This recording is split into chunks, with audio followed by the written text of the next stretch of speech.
Conversando con Eduardo Gariboto, secretario general del Ministerio de Agricultura, que nos está explicando el complicado proceso por el cual la familia de la exmujer de Abimael Guzmán, Sara Latorre, ha recuperado sus tierras expropiadas por la reforma agraria. Ya lo decíamos al inicio, un sueño inspirado por muchas personas, nadie lo ha conseguido. Esta familia ha recibido el beneplácito del Poder Judicial de una manera aparentemente irregular. Eduardo, tú nos estabas contando que cuando se da la expropiación de tierras por la reforma agraria se hace mediante un decreto supremo que no especifica el destino de estas tierras. Así es. Ese destino, o sea, ya, soy un hacendado, me quitan mis tierras, me pagan lo que el Estado considera que me tiene que pagar, y cómo se decide desde el Estado a quién van a ir esas tierras. Ya, de acuerdo al artículo 77 de la Ley de Reforma Agraria en aquella época, la Dirección General de Reforma Agraria era la que definía. De acuerdo. Entonces, una dirección general lo que emite es una resolución directoral. Entonces, por resolución directoral se definía aquí cuál era el beneficiario, el destinatario de esas tierras,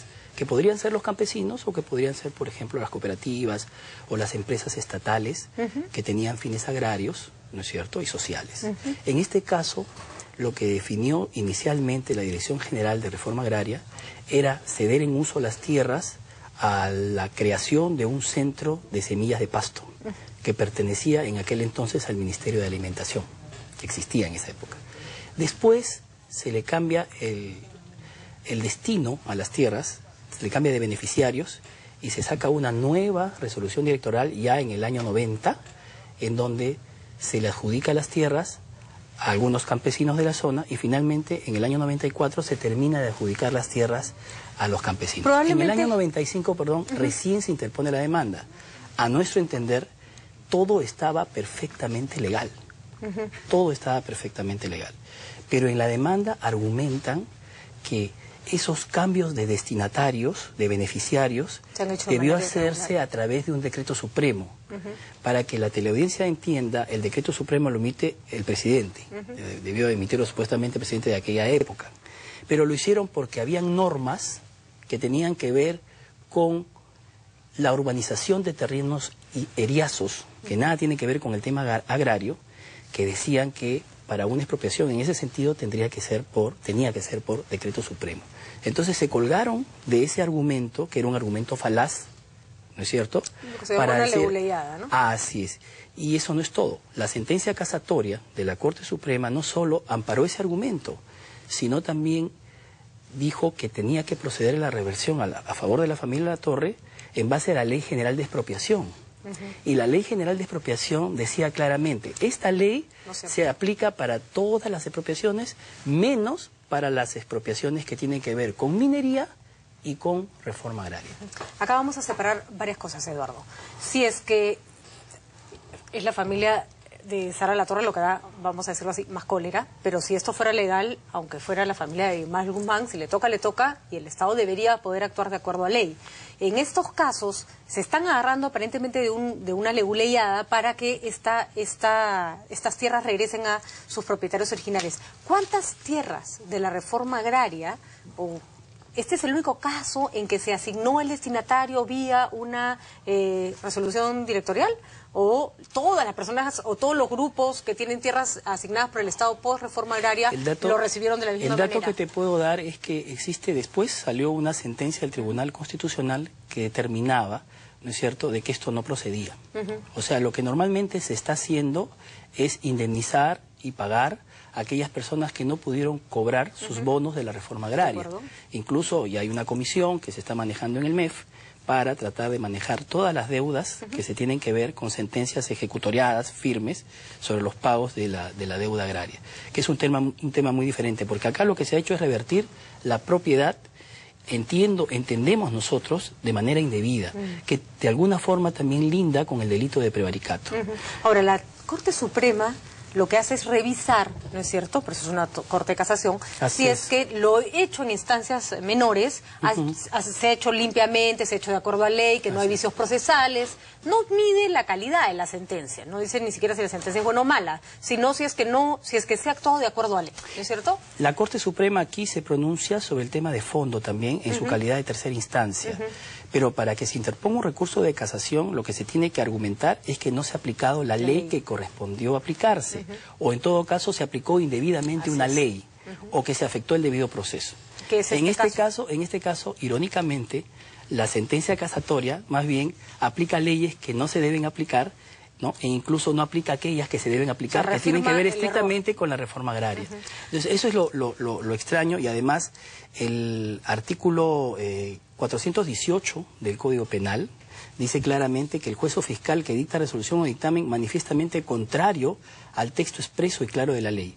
Ellos argumentan la sentencia casatoria para favorecer a la familia Latorre en base a la Ley General de Expropiación, que como ya dije, expresa y claramente dice que no es para el tema de la reforma agraria. Entonces ahí estaríamos hablando de una probable causa de delito de prevaricato. ¿Se puede sentar un precedente para quienes añoran, probablemente con razón, o aspiran a recuperar sus tierras expropiadas por reforma agraria? Es decir, todo el que vea que en su caso el destinatario recibió las tierras de la misma manera como esta comunidad campesina, puede alegar, y la Corte debería actuar de acuerdo con su lógica en el mismo sentido. Estamos abriendo un precedente muy como ya peligroso. Dije, ¿no? En realidad ya el Tribunal Constitucional, después de emitida la sentencia, dio una sentencia, tengo entendido, que es vinculante y que define que esto ya no procede.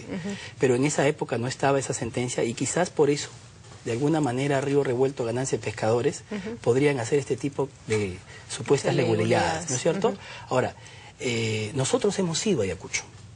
Hemos ido a Ayacucho el día sábado, nos hemos encontrado con todos los comuneros, y ha sido sobrecogedor el recibimiento, porque hemos encontrado personas que en realidad se sienten excluidas y que ahora en este momento tienen sus títulos de propiedad, que dice que el Estado peruano les da su título de propiedad, con una anotación al margen que dice que se ha inscrito esta sentencia. Entonces, si ellos de esa agricultura de subsistencia quieren pasar a una agricultura de progreso capitalizándose para mejorar sus cultivos, necesitan ir con su título de propiedad a una entidad financiera, por decir. Se asocian, por ejemplo, ¿no? Y van a la entidad financiera va a decir, yo no puedo reconocerte un pago, un crédito, porque necesito garantías, y ese título ahorita no me sirve como una garantía.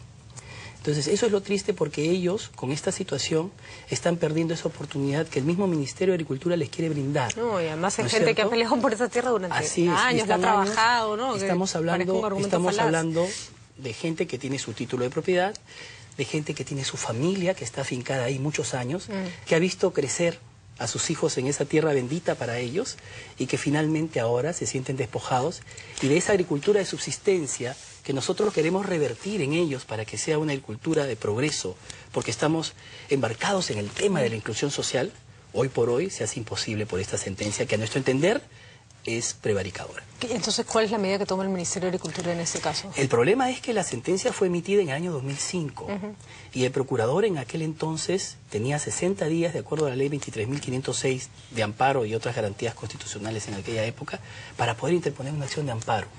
No lo hizo. Pero felizmente tenemos 13 hectáreas que están afectadas al Instituto Nacional de Innovación Agraria, que pertenece al sector y es una oficina pública adscrita al Ministerio. Entonces, a través de esa situación, en base a esa situación, vamos a plantear una acción de amparo. Porque el INIA, el Instituto Nacional de Innovación Agraria, no ha sido notificado con la sentencia. Ha sido notificado el Ministerio de Agricultura. Y el INIA goza de cierta autonomía, pero es del sector. Entonces, vamos a plantear una acción de amparo que incluso les podría servir de ejemplo a los propios comuneros para que ellos hagan suya también sus acciones de amparo similares. Pueden utilizar de repente esa acción de amparo como una plantilla, porque la realidad es la misma en todo, ¿no es cierto? Y buscar de repente que el Ministerio de Justicia, articulando con ellos, con sus abogados que dan defensa gratuita y la misma Defensoría del Pueblo, los apoye, porque ellos no tienen recursos económicos. Son gente que tiene, como ya dije, una agricultura de subsistencia. Y ahora está en una penosísima e indignante situación.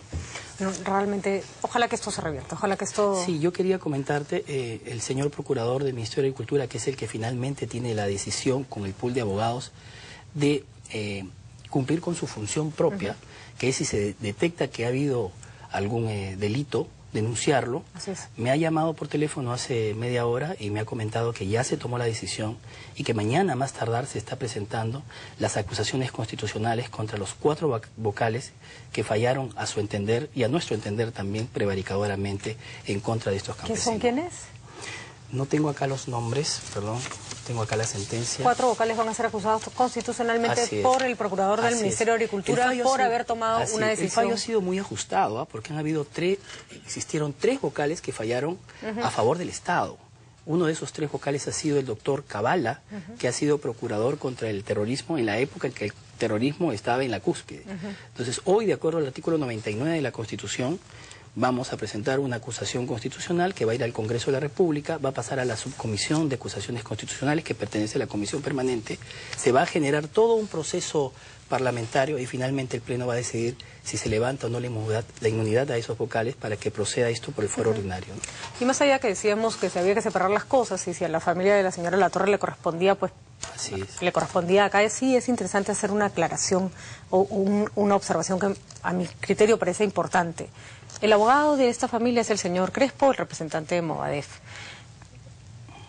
Y si es que alguien duda que en realidad a estos movimientos subversivos, de ideologías extremistas, los campesinos peruanos les importaban un pepino, bueno, acá tenemos una buena prueba, pues, porque la familia de Sara Latorre le va a quitar y va a despojar de su tierra a campesinos que viven y subsisten de esa agricultura, apoyados por el abogado que es representante de Movadef, Lo ¿no? paradójico es que muchos de ellos han luchado contra el terrorismo.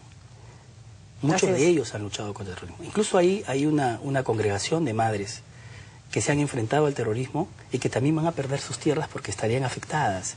Y ellas les dan alimentación a los niños. Y es tan indispensable que en Ayacucho, donde hubo el centro de la subversión, ¿no es cierto?, es indispensable que precisamente este tipo de gente que va a dar una educación de paz a los niños del mañana, a los hombres del futuro, que son los niños de hoy, a quien ellos asisten, estén presentes. Y no lo van a estar. El señor ministro de Agricultura está dándole todo el respaldo a esto. Entiendo que el presidente de la República y la primera dama también, porque nosotros hemos apostado a toda costa por la inclusión social y para evitar este tipo de injusticias.